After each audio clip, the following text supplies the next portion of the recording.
Jodake County Manandi owuok oko mager mar kwedo ng'anyo mar rapar rowere manowito ngimagi higa mokalo. Odiechieng' manyoro ng'anyo manyo bagi e chuny boma ma Nairobi. Giwacho ni ng'anyono onge kod kwe kendo en mana mar kwedo jatend piny William Ruto. Ka giwuoyo Kapsabet, giwacho ni jotelo maketo piny owacho tese geto golo oko William Ruto e kome ka jatend piny kokalo kuom ng'anyo ma kinde ka kinde mag rowere. Gisingo bende mar medo siro jatend piny William Ruto ka gikwedo siasa mag dhoudi makelo pogruok e kind oganda. Giwacho ni gibiro chung' kod Ruto nyaka e debe yiero mag 2027.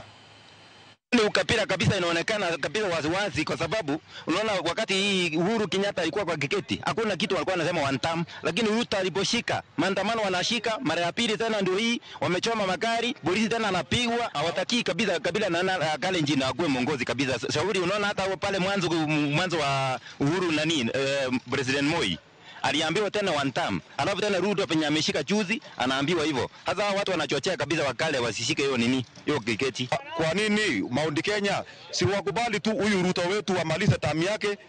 Ndindi Nyoro akitaka kukuja sisi wote tutaunga mkono. Ruto amekuja akasumbuliwa tangu achukue ushukani, wakaanza kusumbuliwa kumaanisha hawa watu wanataka kung'oa mamlaka gani?